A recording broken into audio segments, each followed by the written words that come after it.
So ano pong masasabi niyo? Pahinga po ito, pahinga. So ano pong masasabi niyo sa pahinga? Sabi ko po ay hindi po worth it yung pahinga. Wala po akong magawa. Oh my God. Ikaw po, pahinga? Okay lang. Ikaw po?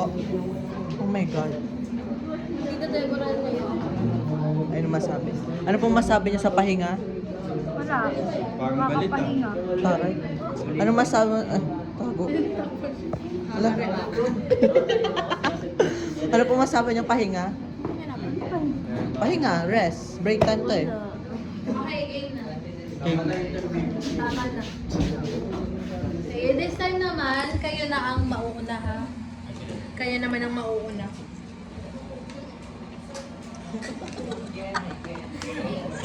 Opo, yung Q&A ito na 10 minutes.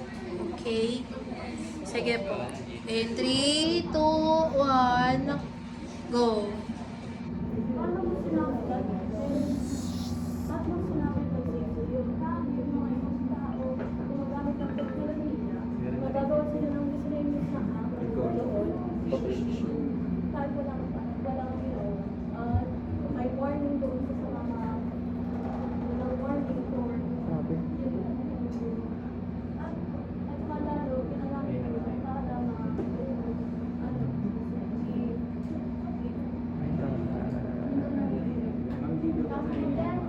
Nandiyan na si Jillian louder lang konti.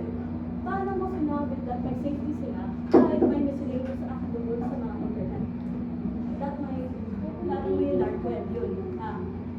At saka, meron silang mga ginagawa, meron silang mga hindi maganda at ginagamit nila yun para i-gawamit sa skandal. So ano, Kay.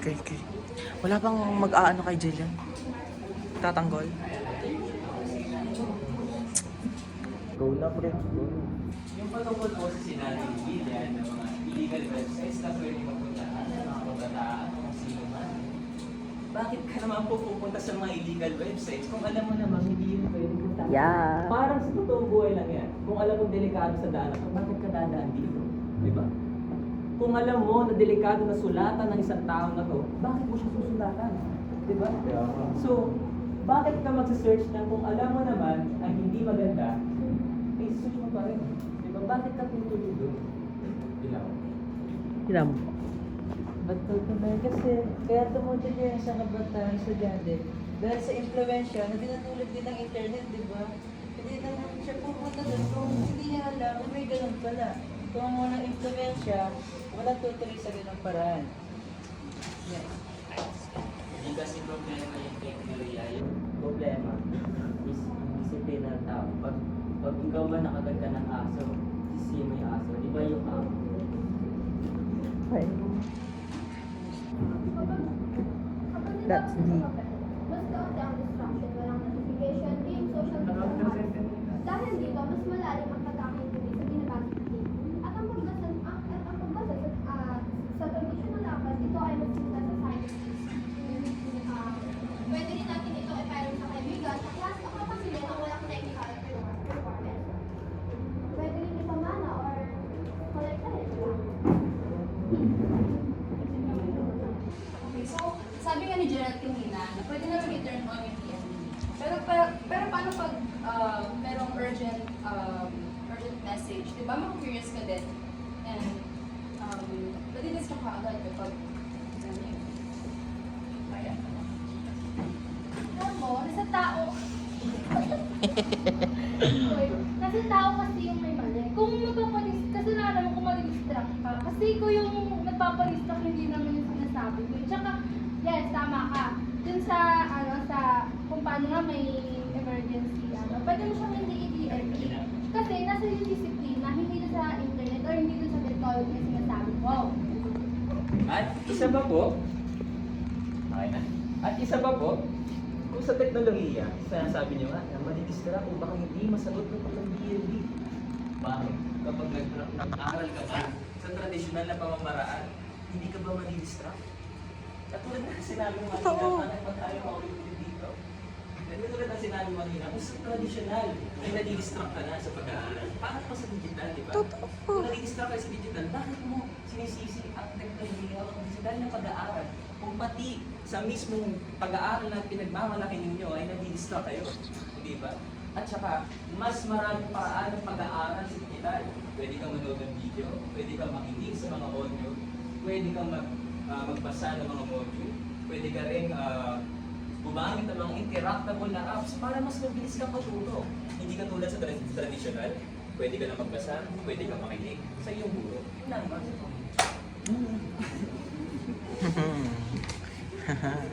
Bagay si kaalaman.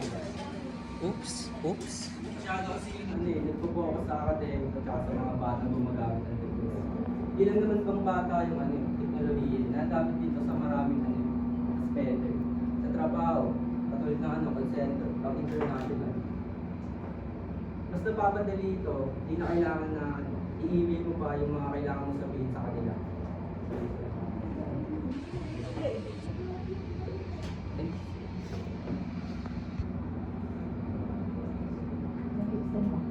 Babalikan ko lang isa sa mga sinabi niyo tungkol sa maganda ang paggamit ng AI. Ngunit, di ba't nakakasira din ang kalikasan ng teknolohiya? Meron itong AI. Ang mga AI na nangangailangan ng powerful computers na nasa data center. Gumagamit ito ng tonelalang tubig na nag-aasaya din ng tubig. Yes, totoo. Ginagamit nila to para hindi mag-overheat yung data center na yun. At saka marami din ako napapansin Saan na naman tatayo? maraming mga mag-aaral ang dumidepende na lang sa AI. Nawawala na ang ating critical na pag-iisip at opinion. At ano pa?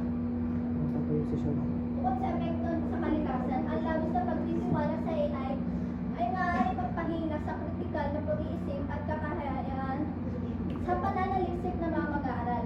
Kapag malaging umaasa sa AI para sa sagot, hindi na sila nagkakaroon ng pagkakataong mag-research, mag-analyze ng informasyon at mag-isip na malalim ng mga kasanayan ng mga mahalaga para sa kanilang pag-unlad sa akademya at buhay. Pero balik tayo sa sinabi mo. Katulad ng sinabi mo, pwede manood at pwede maghanap sa online. Paano pumunta sa ibang lugar na may dala ng mga gamit teknolohiya? Di katulad ng libro, pwede mo basahin doon kahit saan ka man pumunta, kahit walang signal. Di katulad ng cellphone, pag walang signal, hindi mo siya magagamit. Di ka pwede mag-search, di ka pwede maghanap ng mga pwede panoorin. Magagamit sa online games. Yun lang. Unahin po natin yung sinabi ni Aya na ang AI daw po ay nagkukonsumo ng tubig. Hindi po ba? Totoo naman yun. Pero nasolusyonan na yan ng mga eksperto. Alam nyo ba yung ulan? Yung tubig na nanggagaling sa ulan ay pinipilter na ng mga tao upang magamit ang pampalamig ng mga CPU ng mga AI. Sagot ko na yan. Ano pa yung isa? Invitation. Di ba? Yung mga videos daw, paano ka manonood, paano ka magsisearch kapag wala kang internet at wifi, hindi ka tulad ng traditional, na pwede mo magamit kahit saan. Kaya katulad nga po ang sinabi ko kanina, meron tayong mga e-books na downloadable, meron tayong mga modules na downloadable, meron tayong mga laro na downloadable, may mga videos po na downloadable at audios na downloadable. Lahat po kayo pwede natin i-download ngayon. Hindi lamang po mga informasyon, pati na rin po ang mga pag-aaral. So paano masasabi na ang libro ay mas maganda kaysa sa traditional kung ang libro kailangan mo pandalhin ng maarabihan. Kung sa teknolohiya, naka-download na lahat ng mga libro mo, naka-download na lahat ng mga modules mo, lahat ng videos na kinakailangan mo sa pag-aaral. Hindi mo na kailangan ganun ng bag, ibubulsa mo na lang. Paano mo magagamit yun kung wala kang alam? Paano kung kailangan mo nang i-research yung kailangan mo tapos i-research? Paano kung walang signal? Yung atlas, pwede mo siyang gawin kahit saan, di ba? Yung cellphone. So, kapag walang signal, tapos kailangan mo ng research, may mag-research ka rin, wala. Okay, Ano daw sabi mo? Kulit naman. paano ba ng internet? Kapag kailangan mo na internet, at walang signal, may mag-research ka rin. Sa akin po dito wala rin nagbabaka sa mga sa probinsya. Sa okay siya, walang internet yan. Pero, alam niyo, doon naman sa ibang probinsya, may mga tindahan na doon, which is may mga piso wifi na pwede tayo gumamit doon, pwede tayo magulog, para magkaroon tayo ng internet. Piso wifi. Maraming pwedeng, solusyonan kung gusto mo talaga kung gusto mo talaga mag-aral. Kung gusto, ayun nga. Paulit-ulit po tayo. Ano Oo. yung gagawin ng signal kung naka-download na po sa mga device ninyo yung kinakailangan nyo? Kumbaga, bubuksan nyo na lang, hindi nyo kailangan ng signal, hindi nyo kailangan ng internet, wala kayong kinakailangan dahil nandito na po, naka-download na po lahat ng pangangailangan nyo. Ilan? Bakit sa isang tanong ka, ayun agad yung nasa dapat. Diba hindi? At saka server, may piso wifi nga, pero may signal ba? Hindi naman lahat na may piso wifi, may signal ba? Sagutin ko lang yung nagagaranti mo ba na lahat ng tindahan sa mga probinsya ay meron silang piso na yun?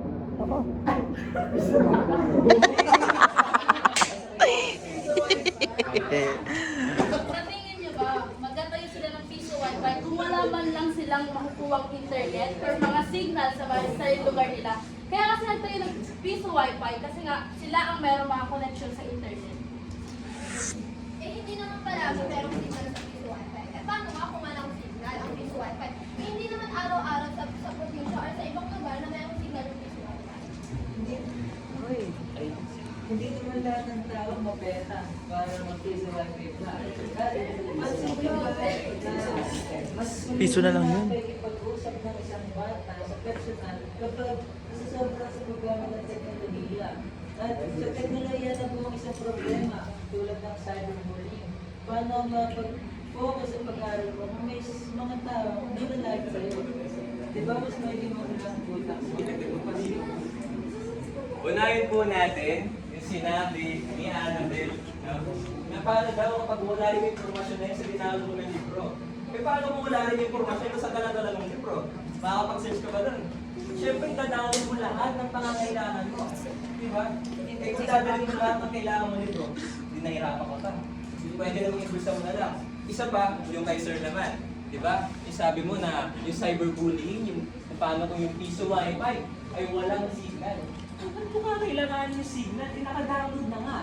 Tapos sa cyberbullying, bakit? Yung bullying ba, hindi pa nag-i-exist nung wala pang teknolohiya? Di ba dati pa naman may bullying na? Nalipat lamang ito sa teknolohiya dahil meron na ito nung tradisyonal na panahon pa. So hindi magkakaroon yan sa teknolohiya kung hindi yan nauso nung tradisyonal na panahon pa. Clock. Eh, paano mag-rank up at double ang plan? Nakagamit mo ba yung sinasabi mong teknolohiya na meron ka ng datos? Kaya nga sa teknolohiya natin ngayon, modern na siya, moderno. Meron na tayong tinatawag na power bank o mga bateryang charge bago pa mag-brownout in case of emergency. Pansin mo rin ba na mas pinalala ng teknolohiya ang pamubuli ng mga nangaral, kaya mas nagkakaroon ng mas maraming iniisip ang isang bata sa natin, di ba? Kaya ng mental health, dahil di ba, mas nasa ito ko naman dahil sa paulit-ulit. Nakikot sa tanong, pasensya ka na kay Miguel. Pero personal ka, bagay sa iyong pagkakaupo niyan, natuto masyadong maingay.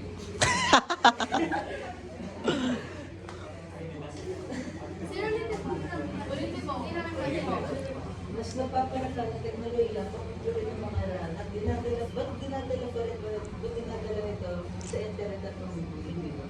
Kung sinabi niya dati na kanina na nasa respeto ng isang tao, ba't dinadala niya pa rin sa internet yung ganong bagay? Tapos pinapalala niya sa utak na isang gano'n. Handa ka na. Tulad nga po ng sinabi ko, nasa tao na po ito. Halimbawa na nga lang, uulitin ko, halimbawa ang baril. Pag ginamit mo sa tama, pwede kang makaligtas at pwede mo maprotektahan ng mga minamahal mo, sir. Pero pag ginamit mo sa mali, anong mangyayari? Pwede kang makapatay, pwede kang makulong. Ganon din po ang teknolohiya. Di ba? Pag ginamit mo sa tama, makakatulong ito sa iyo sa lahat ng paraan na posible.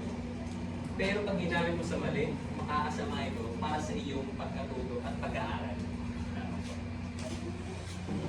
Tsaka, dagdag ko lang yung sinabi mo, yung about, sabi mo na, dun nga sa cyberbullying. Actually, yung technology nakakatulong ngayon sa mga binubuli. Bakit? Kasi may, kunwari, binuli ka through messenger, may nag-uusapan ka, nilalait ka. Kunwari, doon sa isang tao na yon na sinumbong ka, pwedeng gamitin yung pruweba para gawing pruweba yon. Kaya hindi natin siya pwedeng sabihin kung hindi nakakatulong yung technology. Maraming benefits nga yung technology sa atin. Tama ka na, Jayron. Mamaya ka na. Ban ka muna. Ban. Sinabi mo pagbubuli sa online, matagal nang may pagbubuli kahit kung wala pang social media. Tsaka nasa tao naman yung pag-isisisi sa teknolohiya. Oh my God, that's late. Yun na ngayon, nasa tao na ba't tinuulit pa? Dinala pa sa modernong teknolohiya. At saka, base sa mga eksperto, mas nasa ang pagkatuto ng isang bata sa loob ng libro. Diba? Kasi, mas Di ba kayo magsasalita? ang pag-unaman o pag-iisip na isang bata estudyante pati sa pagpunta ng libro. At saka, yung cyberbullying sinabi ko, kung pinagdalin kong may limitasyon kayo, kung pinagdalin ko kayo sa teknolohiya, diba? So, Hindi pa. kaya talaga. Kaiyak. Kaiyak. Ang soft-spoken? Na, ba't dinadala pa natin ito sa modernong panahon? At saka guys, sa modernong panahon, nagkakaroon dapat tayo ng limitasyon sa lahat ng bagay. Hindi, kung sa sobra sa sinabi mo, ba't tayo sa sobra? Kung may limitasyon tayo sa katawan natin, nasa tayo yan, di ba? Yun na, mas di kasi nito na dilinaw ang mga bagay, kaya mas gumagamit pa tayo ng teknolohiya, di ganun ba yun? Pag may aksidente yung nangyayari, ano ba muna natin hawakan? Di ba ang ating cellphone? Kasi hindi tayo ng tulong. Gamit ng cellphone, mas mabilis makaresponde ang tulong na kinakailangan natin. Paano kung walang cellphone? Ano oras natin yung tulong? Diba? Abutin ka ng ilang oras. Ito po, sasagutin ko po ang katanungan ni Sir. So, paano nga daw ba yung mga biktima ng cyberbullying? Bakit hindi natin naman sa teknolohiya? Teknolohiya ba yung nagdala ng bullying dito? Diba tao, disiplina na ng tao ang problema. Dahil kung wala pang teknolohiya, meron ng bullying. At isa pa, yung mga cheating, mga scamming. Eh di ba, bago pa mabuo ang teknolohiya, meron ng mga ganitong bagay. Meron ng mga ganitong issue sa ating lipunan. Ginadala lang ito ng tradisyonal na paraan sa mismong teknolohiya natin. So kumbaga napapasa lang galing sa tradisyonal na pamamaraan, di ba? At saka hindi ba sa cyberbullying, mas mapapadali natin mahuhuli ang suspect dahil meron na silang digital footprint. Matatrack na natin sila ng mas Print, oh my madali God. kaysa sa personal. Bakit pag sinabi ko, pag halimbawa, binuli kita, sinabi mo sa teacher, may problema ka ba? Wala, di ba? Pero sa cyberbullying, kapag binuli ka, sa cyberbullying, meron kang pruweba kasi merong digital footprint ang cyberbullying. Yun lang. Icon. Sa ano hindi ko lang sinabi na pwede ka rin magdala ng first aid. First aid din, at pwede ka magtanong ng mga ilang tao na Paano ka magdadala ng first aid kit kung yung aksidente is hindi mo naman mapare-prendate? Kunwari, nagmumotor kayo, kailangan ba may dala ka ng first aid kit para ano? Paano kung nabangga ka, tapos na ano yung paa mo? Naputol, ganon, sabihin natin, kaya rin ba yun ng first aid kit? Eh, kaya ka may mga tao na nakapaligid sa'yo, pwede ka humingi ng tulong. At saka pwede mo sabihin sa mga nakapaligid sa'yo na may nakalang ng dalang first aid kit. Dahil kahit pa paano, ang first aid kit ay nakakatulong sa mga sugat. Sige na. Tama, nakakatulong na yung first aid kit, pero hindi lahat ng injury o sugat kaya yung pagalingin. Kaya tsaka sabi mo kanina, may mga pwede kang humingi ng mga tulong sa mga tao sa paligid mo. Pero hindi lahat ng tao kaya gumamit ng first aid. Tsaka hindi naman sa lahat ng panahon ay mayroong mga taong makapaligid sa atin. Paano kung yung mismo gusto malaki sa atin, hindi na lang tayo siya kung saan mo lang makakita? Paano kung gano'n? Paano kung bigla ka lang sinaksak sa mga tabi-tabi dyan na walang tao? Di ba? Paano ka hihingi ng tulong? Sisigaw ka? Paano kung walang makinig sa'yo? Paano ka na yan? Patay ka na. Ano ginagawa ng self-defense?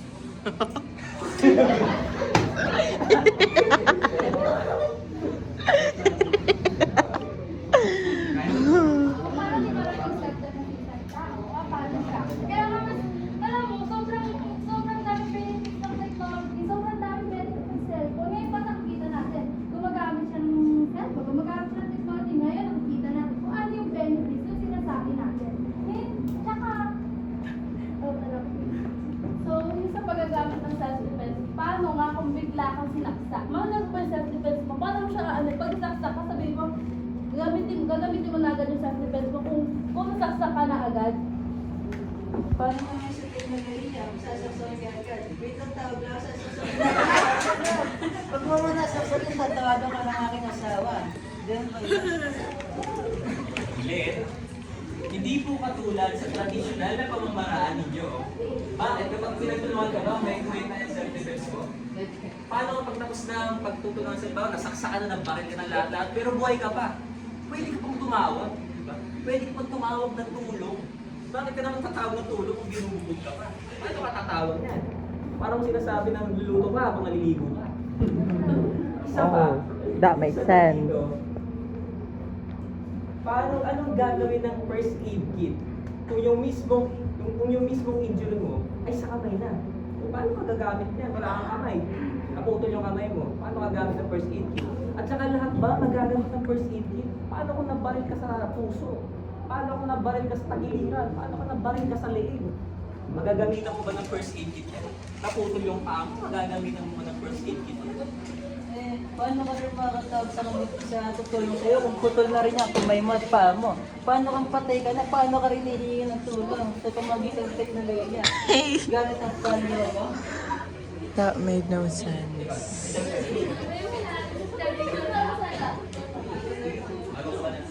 Pwede mo naman gamitin yung cellphone pag tatawag ka ng tulong.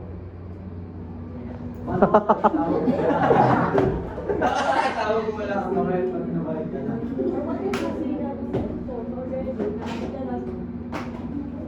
Anyari? Pag may nakita kang sinasaksak tapos di mo siya matulungan kasi may hawak na May panaksak yung tao, tapos pwede ka naman tumawag ng tulong para Paano kung ikaw yung sinasaksak para sa inyo? Kaya wala nakakita sa'yo. Pwede ka naman kami ng marasigaw. At saka, paano kung mismong cellphone mo ang kukunin ng masamang tao sa'yo? Paano ka hingi ng tulong? ayun na nga eh. Kung mismong cellphone na yung kukunin sa'yo, paano ka nahihingi ng tulong? Wala ka ng teknolohiya. So paano ka nahihingi ng tulong ngayon? Traditional, magsusulat ka? Ay, padala mo to, Igon, no? Tumawag ka ng pulis, ambulansya, gano'n. Paano ka sisigaw kung nasaksakan?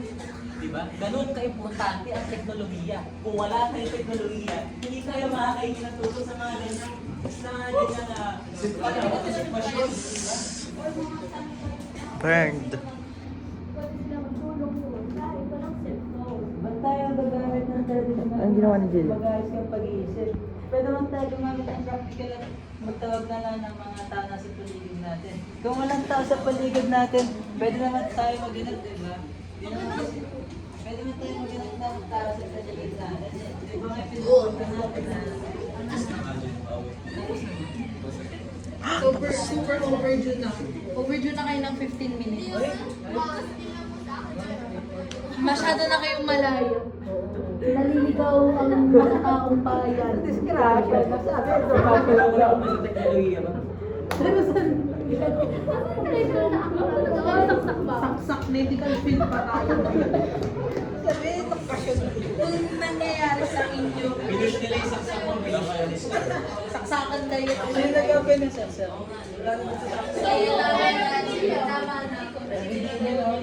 Parang ano lang, I've heard enough. Matapos. Sige, ngayon po, ayan, on the last part, may nalihat lang po bang Excuse me. ng bawat grupo. Let's go. Sabi niyo, ano naman? Sige. Conclusion na tayo, mag-closing na tayo. Kayo. At hahabaan na natin. Sa original, ano natin, 2 minutes lang. Gagawin natin siyang 3. At, tapos na sila magsaksakan. Sorry, kasi may pag-e-examine pa ako online. Sorry. So, ayan. Bukas, yung grade 11. Uwian nyo na ng 9 din. Sige, game po for conclusion. Kayo po ang mauuna ulit. 3 minutes po ha, 3 minutes. Sige po, your timer starts now. Conclusion na, wala nang Q&A. Yung conclusion sa panig namin yung traditional na Ha? Sa ulit, Medyo mainit din. kami na ang traditional na aklat ay nananatili yung pinakamahalaga kasangkapan sa pagkatuto. Hindi ito na kailangan ng kuryente, hindi nagdudulot ng distraction, at higit sa lahat, nagbibigay ito ng mas malalim, mas tahimik at mas epektibong pagtunawa. Sa panahon ngayon, nakikinig ng teknolohiya, ang aklat ay nananatiling matatag na simbolo ng tunay na pagkatuto. Mga kasakal, matibay at hindi mawawala kahit mawala ng signal o battery. Hindi namin tinatangihang may benepisyo ang teknolohiya. Mother. Ngunit, naninindigan kami na kaalaman na nakalimbag at nahahawakan ay may kakaibang bigat. Bigat, di isa at isa-isa. Naka-film naman lahat. Sa pagwakas nito, naginaw, kung bakit ito ang pag-uusapan na hindi na matatag. Si Gerald, yung naging Bella. Tapos yung naging lead god dito. Parang wala. Si Annabelle at Cyril. Ito ba magdagdag? Ang pagpuputaw sa ating traditional libro ay ang traditional ay tumutuloy naman sa kultura na ito ay sumisimbolo sa pagbibigay respeto sa henerasyon at henerasyon. Ang traditional libro pa rin naman ay magamit sa mga batang bata sa elementarya dahil ang elementarya mga siya ay magamit ng ganang-ganang alam at teknolohiya. Kaya mas nakatulong pa rin ang libro sa ang libro sa ating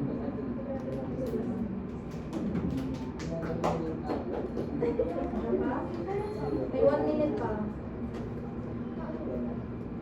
Sa kabuuan, nananatiling mahalaga at makabuluhan ang tradisyon. Sa kabila ng mabilis na pag-unlad ng teknolohiya, hindi lamang ito nagsisilbing pinagkukunan ng impormasyon, kundi instrumento rin sa pagpapalala ng kultura. Medyo kanina, habang Concentration at yung Q&A, mainit-init talaga siya. Ito talaga nangunguna to for me. Dahil kay... hindi dapat mawala ang pagpapahalaga sa tradisyonal aklat bilang pundasyon ng edukasyon at pagkatuto.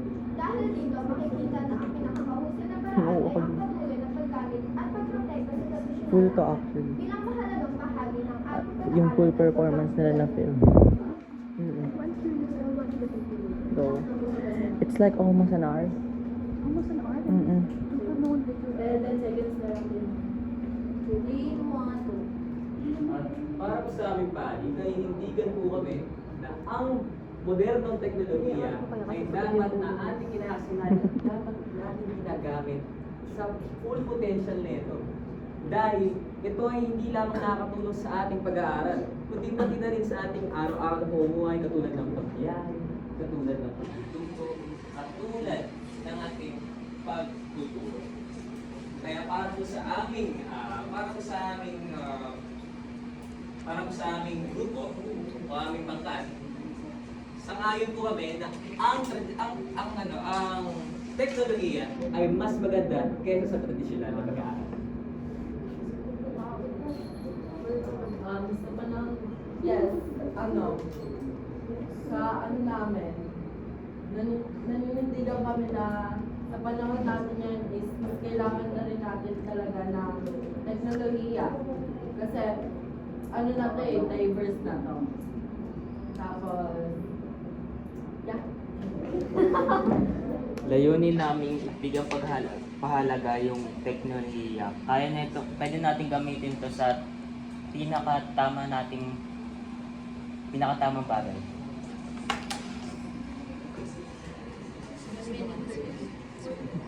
At maraming posibilidad ng teknolohiya. Hindi lamang po sa pang-araw-araw natin bumuhay, pwede rin sa mga panahon ng trahedya, sa panahon ng pangangailangan natin sa ating buhay. Pwede pa na ang teknolohiya sa katotohanan ng pwede tayong mailigtas ito sa kapahamakan. Pwede tayong matulungan ito sa ating mga pangangailangan. Pwede tayong matulungan ito sa ating mga pagtutunan. Kaya po para sa aming grupo, ang teknolohiya ay hindi lamang maganda sa pag-aaral, kundi para sa lahat ng bagay.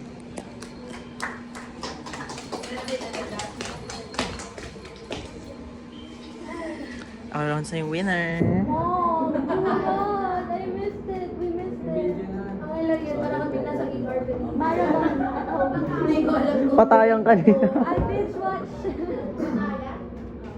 Okay, sige, palakpakan niyo naman ang inyong...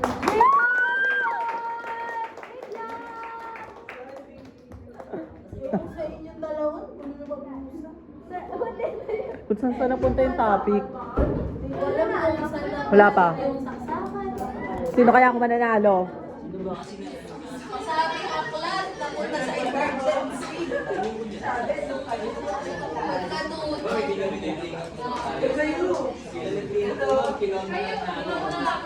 Tapos na. Hindi ba kasi nagbigay ng Ayoko na. Tapos na. Sige, overall. I'm nervous. Why? Overall.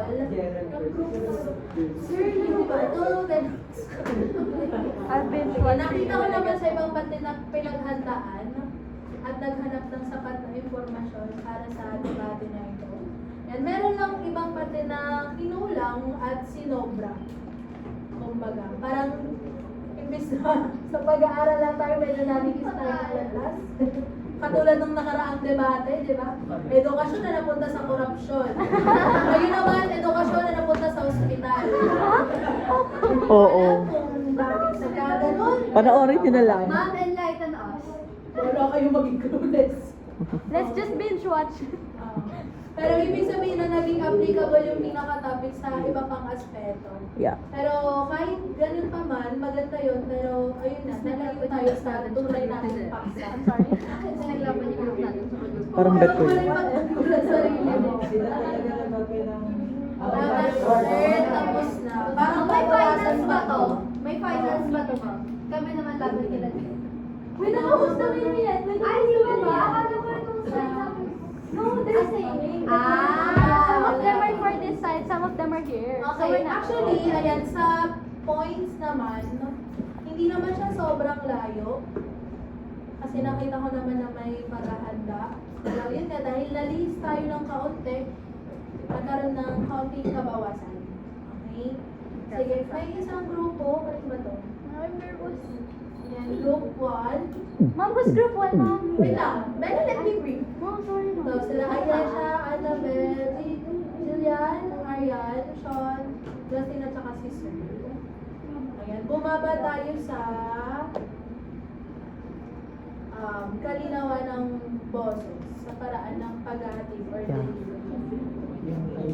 Chinese kasi yan, sir, ma'am. Hindi ko rin naiintindihan. Tapos sobrang soft-spoken pala siya. Ayan, kasi doon pumapaloob ang eye contact, gestures, at posture.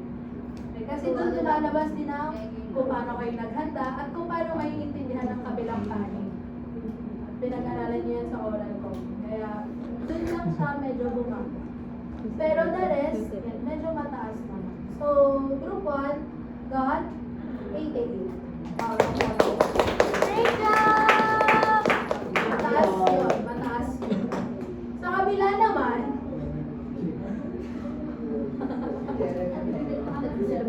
hulaan nyo sa kayo bumaba.